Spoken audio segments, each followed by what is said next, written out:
Imagine you are sitting in the driver's seat of the world economy.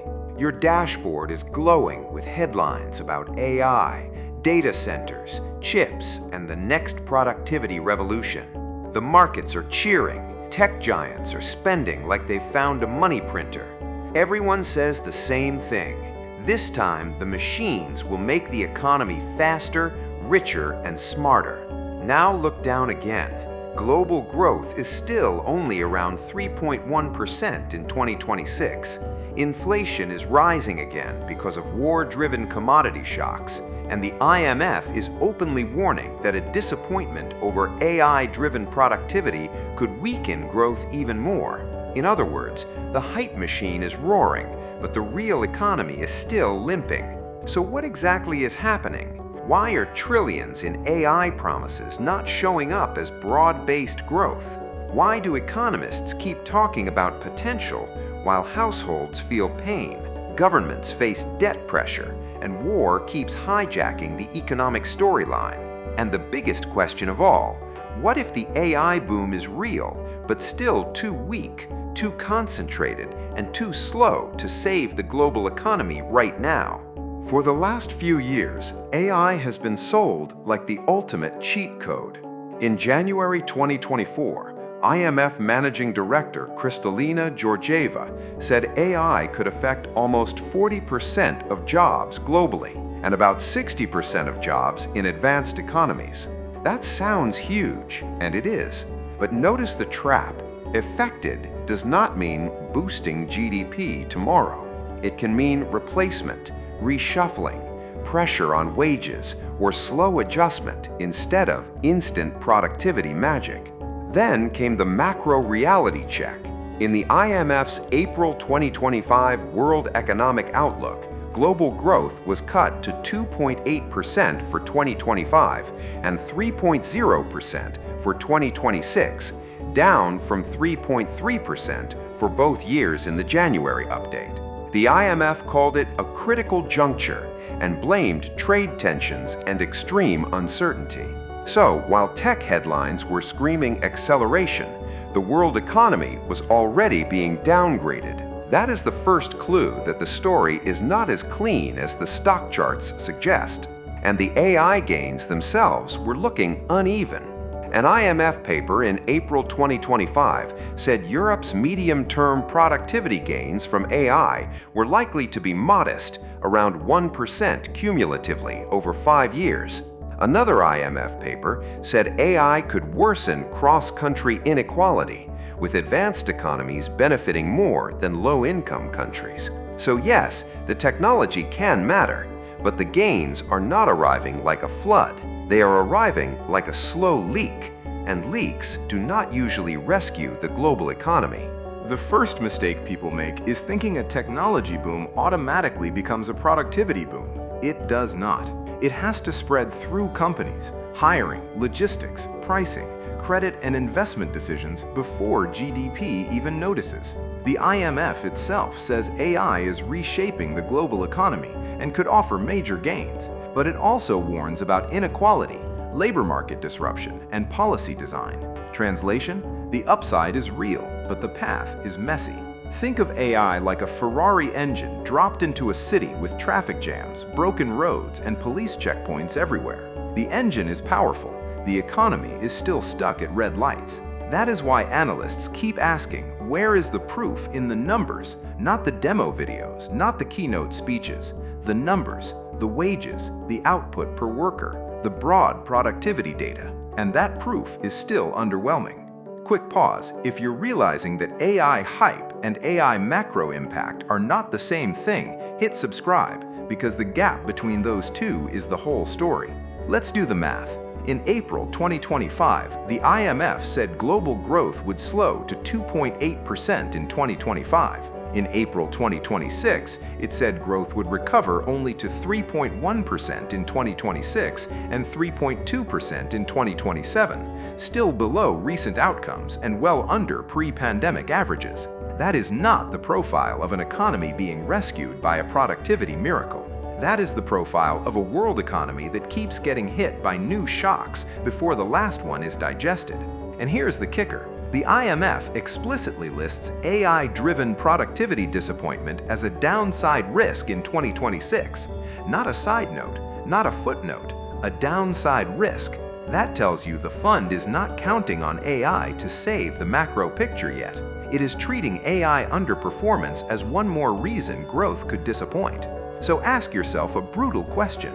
If AI is truly the new engine of growth, why is the world economy still so fragile? The answer may be that AI is still too concentrated in a few firms, a few countries, and a few balance sheets. That means the gains look spectacular on earnings calls and still feel invisible in the grocery bill. Now here's where the story gets a little crazy. The money is absolutely real. Bridgewater warned in December 2025 that the AI spending boom had entered a dangerous phase, and Reuters reported that AI data center and project financing deals surged to $125 billion through November 2025, up from just $15 billion in the same period of 2024. That is an explosion. But exploding CapEx is not the same thing as exploding productivity. Sometimes it is just exploding optimism. Oracle's weak sales and profit forecasts were one of the triggers for that anxiety, because they reminded investors that even a giant AI spender still has to turn compute into cash. That is the part many people skip. Chips do not pay dividends by themselves. Data centers do not magically create broad prosperity. Somebody has to buy the output, and somebody has to earn enough to justify the bill. So the bull case says massive investment now, productivity later. The bear case says massive investment now, and the later never quite arrives. Which one wins? At the moment, the market is still betting on the bull case, but the IMF and several analysts are acting like suspicious adults in the room, asking for proof before they applaud. Fair enough. In economics, hope is not a growth model. This is where the AI narrative gets tricky. In theory, AI should save time, cut costs, and raise output per worker. In practice, firms adopt it unevenly. Workers need retraining, regulation slows deployment, and many tasks are easier to automate in slides than in real factories, hospitals, and supply chains. That is why the IMF's Europe paper landed like a bucket of cold water. Around 1% cumulative productivity gain over 5 years. That is not nothing, but it is also not the stuff of economic mythology. And the IMF's cross-country paper makes the divide even uglier. It says AI's effects depend on sector exposure, preparedness, and access to data and technology, and that advanced economies could see growth gains more than double those of low-income countries. In plain English, the countries already ahead may pull further ahead. The countries hoping AI will close the gap may discover it widens the gap instead. Before we continue, let me know in comments, do you think AI is becoming a real productivity engine or just the most expensive hope trade in modern finance? Because the next section is where that question stops being philosophical and starts becoming geopolitical. Now, here's where the story takes a dark turn. The IMF's April 2026 report says the global economy is again disrupted by war in the Middle East, with rising commodity prices, firmer inflation expectations, and tighter financial conditions testing recent resilience. That means the world is not just dealing with weak productivity hopes, it is dealing with a fresh energy and inflation shock layered on top of everything else. The numbers are brutal. The IMF says global growth is projected at 3.1% in 2026 and 3.2% in 2027, while inflation is expected to tick up in 2026 before resuming its decline. It also warns that a prolonged conflict, deeper fragmentation, renewed trade tensions, and disappointment over AI productivity could weaken growth further. That is the macro equivalent of walking into a storm while carrying a glass vase. Something is going to crack. And the defense spending chapter makes the trade-off even clearer. The IMF says typical defense booms raise spending by about 2.7 percentage points of GDP over 2.5 years, mostly through deficits. In wartime, public debt jumps by about 14 percentage points and social spending falls. So while war may create pockets of demand, it also crowds out the very investments that would help productivity mature. That is the cruel joke of the moment. The world is spending more to survive, not more to become more efficient. The breaking point was not one giant crash, it was a slow confession. Central bankers, IMF officials, investors, and analysts all started saying versions of the same thing. The evidence is not here yet. Neel Kashkari, president of the Minneapolis Fed, said in October 2025, "We're hearing a lot of grand declarations, but we're not seeing the evidence yet." He also said he was skeptical that many workers were being replaced by AI right now, and argued that tariffs, not AI, were a bigger drag on the job market. That is not a victory lap for the hype crowd. That is a warning shot. At the same time, Georgieva was warning that countries lacked the regulatory and ethical foundation to handle AI, and Reuters reported that the IMF was worried the gap between advanced economies and low-income countries was widening. In other words, the technology race was speeding up, but the rules, skills, and institutions were not keeping up. That is how bubbles form. Not when nobody believes, but when everybody believes a little too much and asks a little too late. Who won? AI chip makers, cloud giants, data center builders, and the financiers riding the capital wave.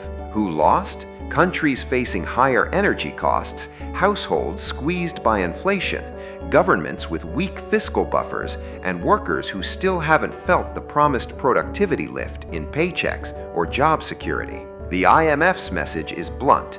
If growth disappoints and war raises costs, AI optimism alone will not save the balance sheet. Now, before you sit back and laugh at the AI bubble crowd, stop.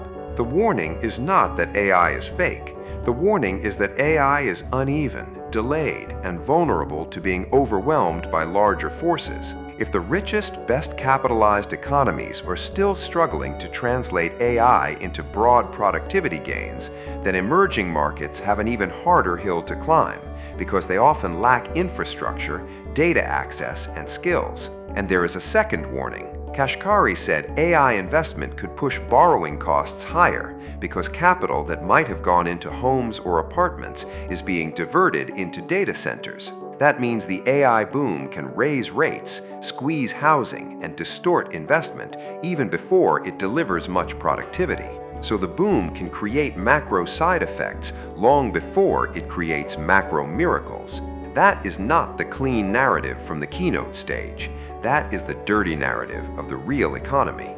This is where it gets crazy, so stay with me. The AI story may still end as a revolution, but revolutions do not pay quarterly bills on schedule. In the meantime, war, energy, debt, and trade friction are forcing the world to live in the present tense. Technology does not become growth until it spreads through the whole economy. A few companies can boom, while the average household barely feels a thing. That is why GDP can stay weak even when the tech sector looks unstoppable. Capital can be glamorous and still be crowded. When trillions chase the same AI dream, you can get huge spending without proportionate productivity. The result is not always collapse. Sometimes it is just disappointment. And disappointment is enough to slow a global economy that was already fragile. In a fractured world, war and energy still have the final vote. The IMF's 2026 outlook shows that commodity shocks, inflation, debt, and geopolitical fragmentation can overpower the best technology story in the room. That matters to you personally because it affects jobs, borrowing costs, housing, prices, and the difference between a tech market boom and a real economy boom. Those are not the same thing.